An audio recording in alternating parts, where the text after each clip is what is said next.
Alors bonjour à tous, on se retrouve pour la troisième vidéo sur le tuto, hein, c'est une série que je fais, recherche de panne sur le Rockterra d'Enzo. Alors j'avais expliqué sur la première vidéo, alors je pensais en faire qu'une à la base, je vais vous en reparler.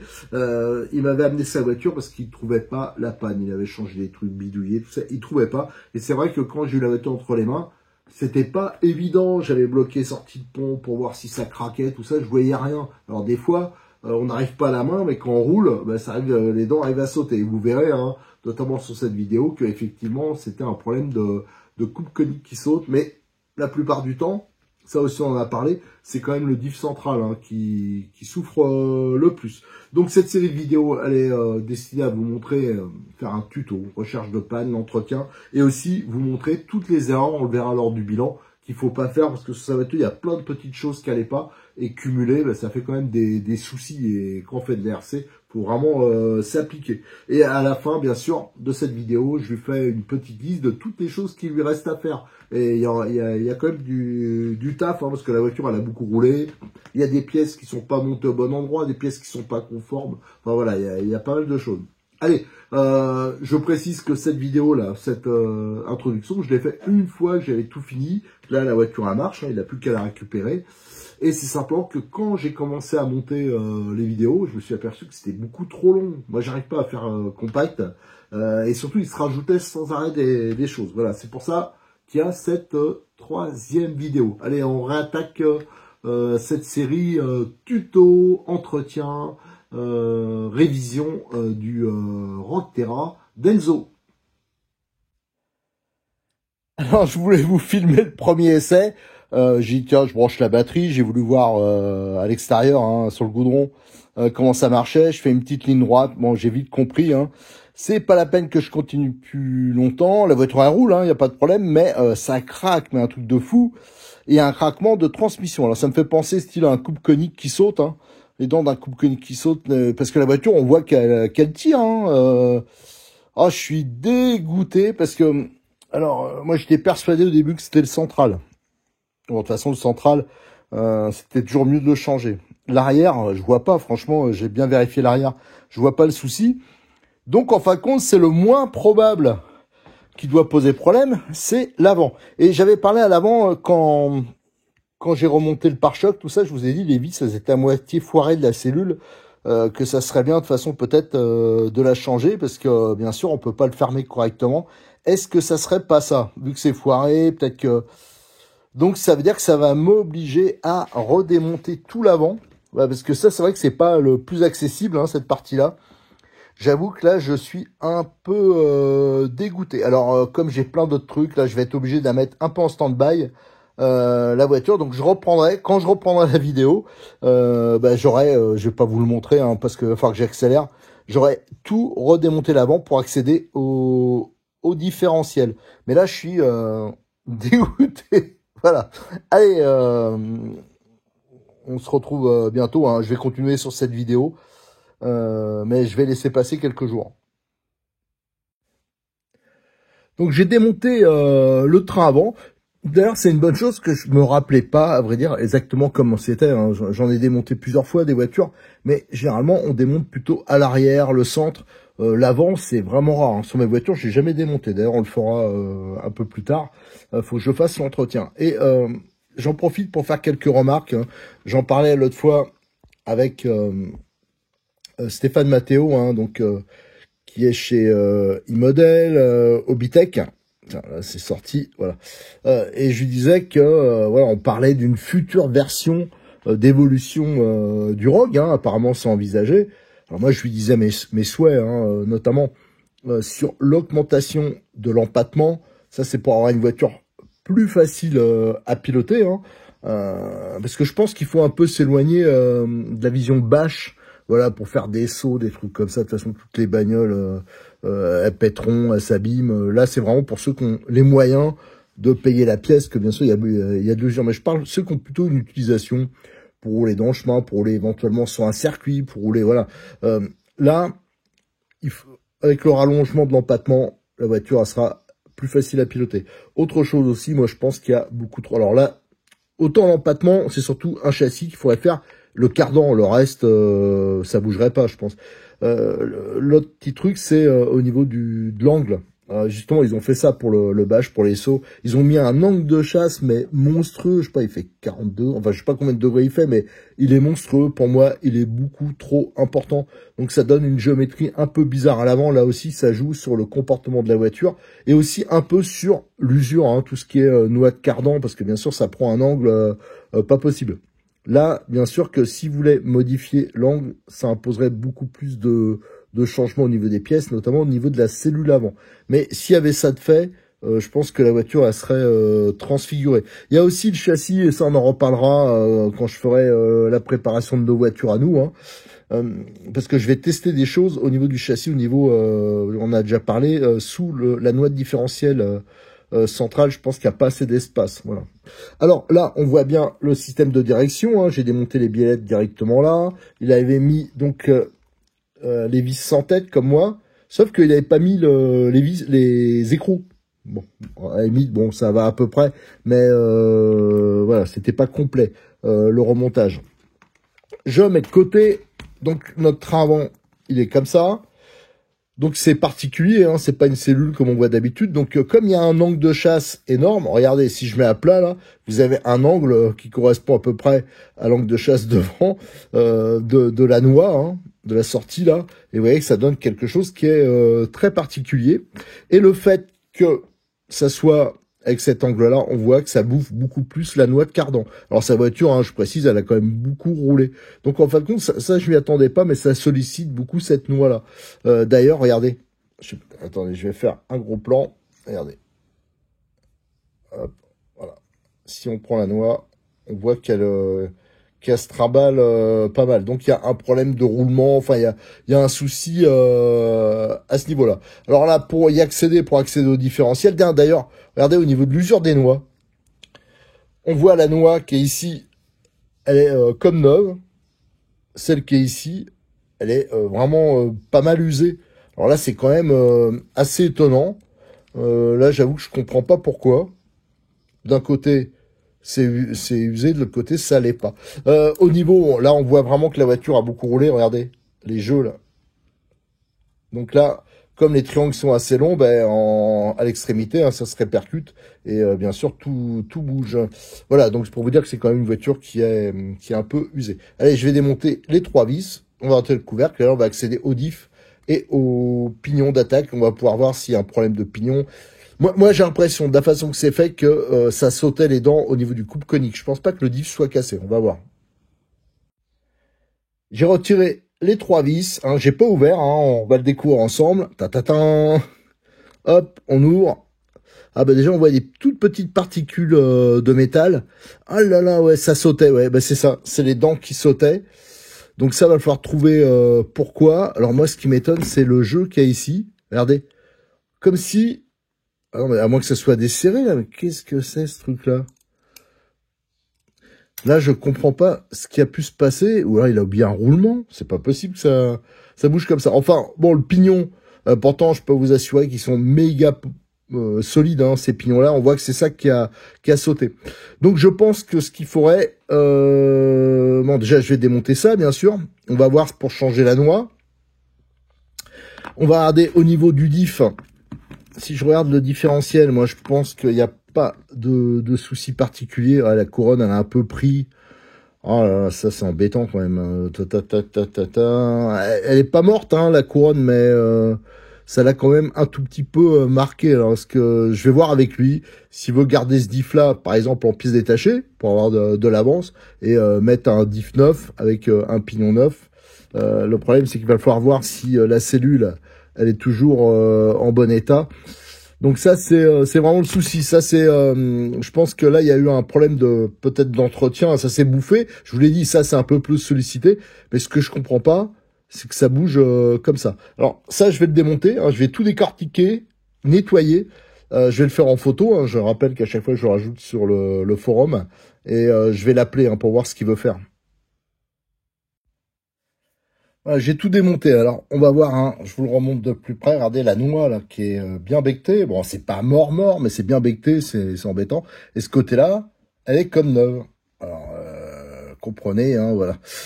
Au niveau de la couronne, je vous dis qu'elle est, elles sont vraiment très costauds ces couronnes, mais là ça a beaucoup ripé et je pense que voilà, bah, il a dû quand même continuer à rouler un peu comme ça parce que la voiture a roulé quand même, sauf que ça craquait et donc bah, on a vite fait d'abîmer la denture et on voit qu'elle est un peu râpée. Alors c'est pas mort, c'est encore éventuellement utilisable après un bon ébavurage, un bon nettoyage. Mais j'ai appelé Enzo, je lui ai expliqué, donc on va partir sur un diff 9 et celui-là il l'aura en rechange. Voilà, donc ça c'est bon. Le pignon par contre, alors lui il est méga blette, on va faire la mise au point. Voilà. Alors, ils sont quand même solides, hein, parce que les dents elles ont pas pété. Hein. Alors méga blette. Pas tant que ça quand on regarde comme ça en zoomant, mais il est quand même bien abîmé. Et en plus, je pense que là, normalement, il y a un méplats, là, deux méplats. Ça a dû quand même battre un peu. Allez, on va quand même là-dessus aussi repartir sur un 9. Là, les roulements, bien sûr, on les changera. Et on voit que ça a usiné. Donc, cette sortie, hein, là, qui est usée aussi, ça l'a usiné. Alors, je sais pas si on voit bien, là. Alors, avec quoi je pourrais montrer ça, tiens, avec le tournevis, là. Il y a un épaulement qui s'est créé ici, vous voyez, avec l'usure. Et donc, ça veut dire que je peux pas le démonter, ça passe plus. Alors, je voudrais pas quand même que ça oblige à changer la cellule. C'est bête, c'est pas la pièce la plus chère, mais alors ce que je vais faire, je vais aller en bas avec une Dremel. Je vais essayer, alors ça va pas être évident, ça va être du boulot, d'enlever toute cette bavure. Hein, ça a fait une sorte de collerette qui s'est formée pour pouvoir retirer l'ensemble et récupérer au moins la cellule, quoi. Voilà, celle-là, elle est pas abîmée. Donc, on a un peu de boulot, il y a de la pièce, ça lui fait encore des frais, mais au moins, là, il repartira avec une transmission quand même neuve. Allez, je m'occupe de ça, je le remonte, je vous dis si j'arrive à retirer ça. Une fois que ça sera fait, là, par contre, quand vous reverrez la voiture, c'est qu'elle sera prête à rouler, parce que là, ma vidéo, qui je voulais pas trop longue, je vais exploser le temps. Alors là, on a l'ancien diff qui sera encore utilisable en secours. Là, on a le nouveau. Alors, il y a déjà de la graisse parce que je l'ai récupéré sur une voiture neuve. Là, j'avais remonté le pignon, j'ai déjà graissé le nouveau pignon. On a donc changé, nouveau pignon, les roulements et bien sûr la noix. Et là, pour vous montrer la noix que j'ai démontée, ici, on voit que c'est hyper creusé. Je sais pas si la mise au point se fait bien. Donc ça battait automatiquement la fixation, ça tenait plus, regardez, ça se mettait comme ça, donc c'est pour ça que les pignons ils sautaient, parce qu'autrement le coupe conique là-dessus, si c'est tout est en état, niveau roulement, tout ça, c'est vraiment très solide, il n'y a pas de souci là-dessus. Voilà, donc là il repart sur du neuf. Alors ce que je vais faire, je vais pas tout vous remontrer le remontage, parce que ça c'était pas prévu à la base. Je remonte tout, et après on pourra faire directement l'essai. Je vais juste vous parler d'une chose. Hop, je recule un peu. Quand on veut démonter la partie supérieure, donc pour accéder à la cellule, au différentiel, pour accéder au vis qu'il y a au-dessus du sauve-cerveau, on est obligé de démonter en fin de compte le support carrosserie. Et c'est absolument pas accessible, vu qu'il y a un angle important, les vis sont là, on perd un temps fou. Et lui, ce qu'il avait fait, il avait, je pense, copié un montage que j'ai fait sur ma version brushless à moi. Donc, je crois que c'est dans les kits visserie, c'est dedans. C'est ici, Donc, vous avez les vis sans tête, qui sont montées au frein filet dedans. Et on monte comme ça. Et en fin de compte, ça sert juste à guider. Et ça suffit largement. On met pas le knee-stop, en fin de compte. Donc, là, quand on veut démonter, c'est beaucoup plus rapide. Ça, je leur expliquerai quand je ferai sur mes voitures. Mais ça permet, là, je l'ai vu, parce que comme je vous dis, je l'ai récupéré sur une voiture qui était incomplète. Il a fallu que je me tape le démontage avec une toute petite clé, parce qu'on peut pas passer avec une clé normale. Une clé même recoupée, j'ai utilisé. Donc, il est vrai que c'est un peu galère et on perd beaucoup de temps. Là, ça sera beaucoup plus simple. J'ai tout remonté, il manque juste le support carrosserie arrière, mais j'attends le dernier moment, être sûr que ça marche. Et là, je vais faire donc un essai. La dernière fois, je l'avais pas filmé. Quand j'avais essayé, ça craquait de partout. Je vais juste essayer dans la rue, c'est vraiment vite fait, parce que j'aurais pas le temps d'aller faire un essai plus poussé. Et même si vous voulez vraiment le faire correctement, j'en parlerai dans la conclusion, il reste pas mal de boulot à faire. Allez, j'ai mis une batterie dedans, une 2S. Je branche et on essaie sur le goudron. Alors le goudron, ce qui est bien avec ces pneus comme ça accroche fort, si ça doit craquer au niveau de transmission, on l'entendra tout de suite. Allez, on va l'entendre hein, tout de suite hein, si ça craque. Tout à l'heure, ça le faisait au 1er mètre, enfin hier plutôt. Bon, déjà, je sais que ça craque pas.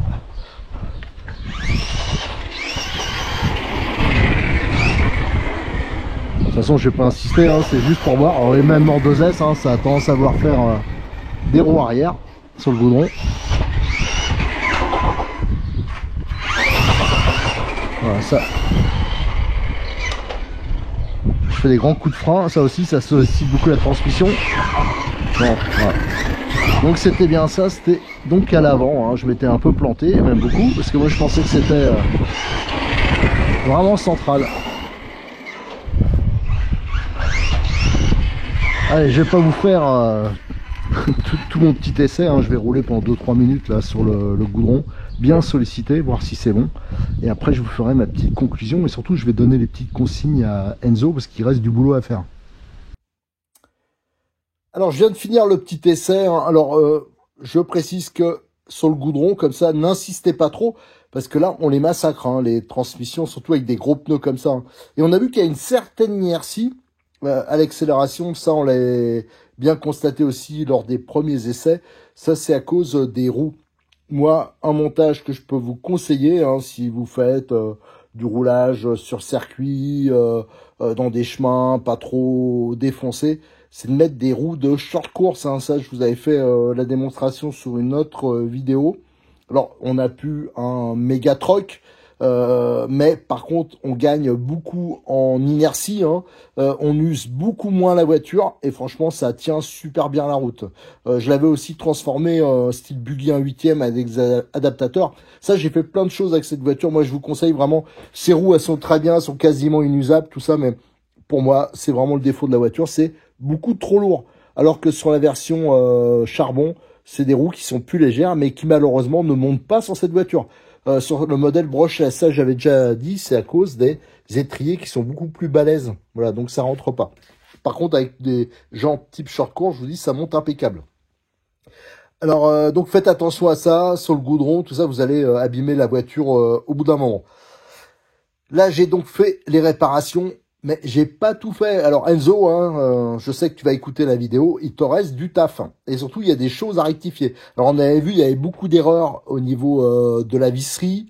Je pense qu'elle a roulé un moment sans pare-choc. Alors c'est pour ça que là, ça a pris des jeux. Regardez, je sais pas si ça se voit, mais alors c'est diabolique là, les triangles. Bon, ça encore, c'est pas trop grave.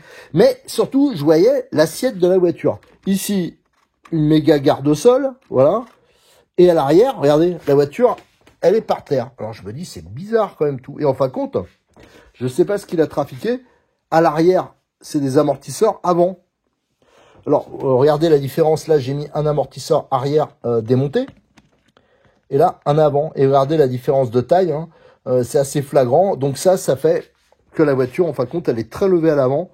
Et elle est écrasée à l'arrière. Ça peut pas marcher. C'est sûr que la tenue de route est pas bonne.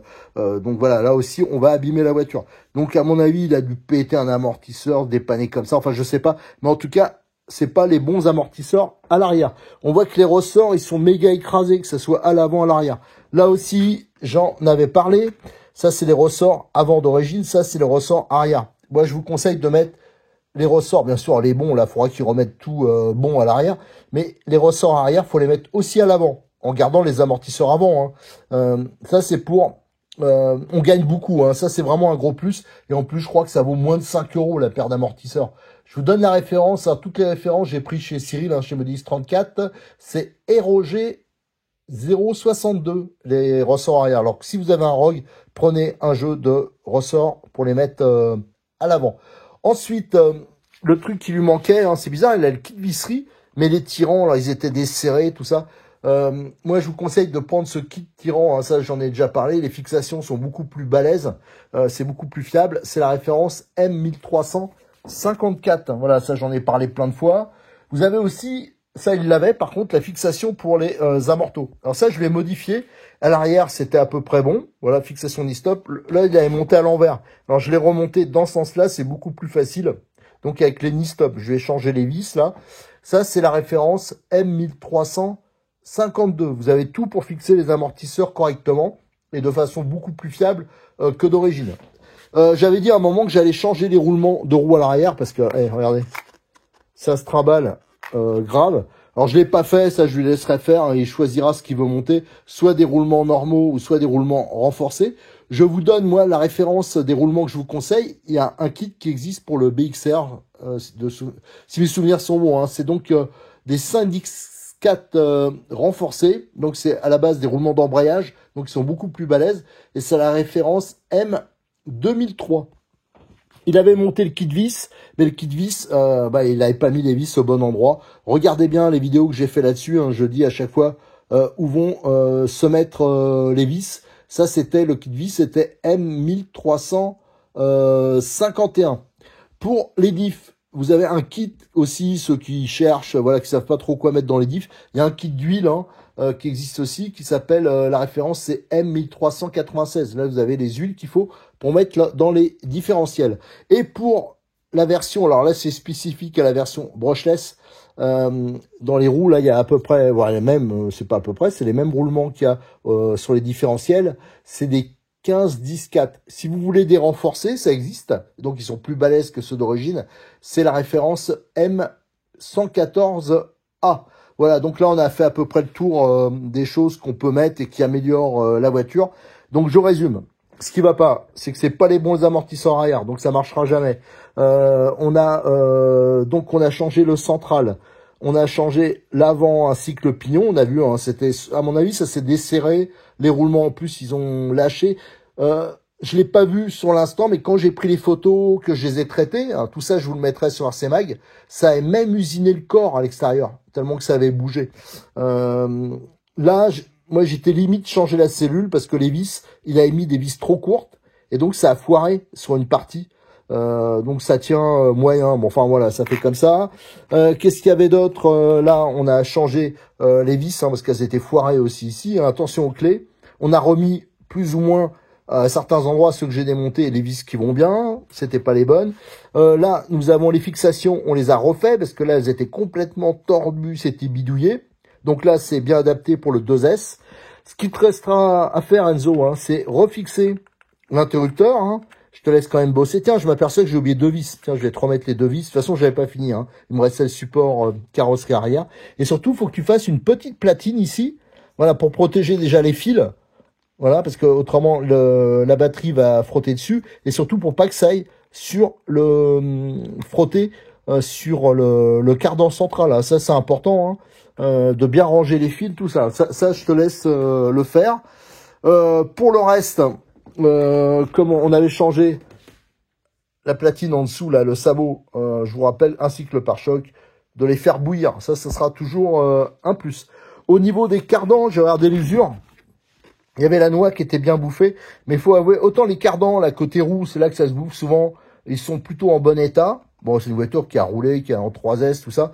Au niveau des goupilles, ici, il y a de chaque côté, il y a une des goupilles qui est limite. Ça, c'est sûr qu'il faudra un jour prévoir. Alors là, c'est bon, il va rouler en 2S, ça a moins sollicité, mais il faudra pas s'étonner si les goupilles, elles pètent. Hein.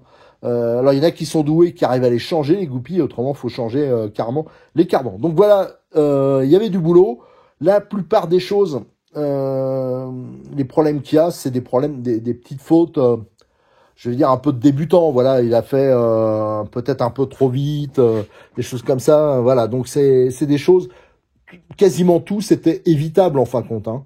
Voilà. Donc il te reste du boulot, Enzo, allez, j'espère que tu pourras bien t'amuser, hein, surtout ton petit frère, et là c'était pour m'échauffer, parce qu'après j'ai 3 voitures, j'en ai 3 Rogue, qu'on va préparer de façon vraiment différente, hein. Pour vous montrer un peu tout ce qu'on peut faire de nouveau avec la voiture, même si on l'a déjà vu, mais je vois que j'ai beau le répéter, souvent on me repose la question. Donc, ceux qui sont intéressés par le Rogue, qui ont déjà un Rogue et qui veulent le bidouiller, ils auront de quoi faire. Allez, merci, à très bientôt hein, sur notre chaîne YouTube. N'oubliez pas de liker, de vous abonner, de partager les vidéos et surtout de venir nous rejoindre sur le forum. Et encore un grand merci à Cyril de Modix34, hein, sans qui je pourrais pas faire toutes ces vidéos. D'ailleurs, une des voitures qui va nous servir beaucoup, hein, celle qui nous avait servi notamment pour faire tous les tutos, c'est une voiture, c'est la voiture de démonstration de Modix34. Donc sans lui, voilà, on n'aurait vraiment pas pu faire tout ça. Merci.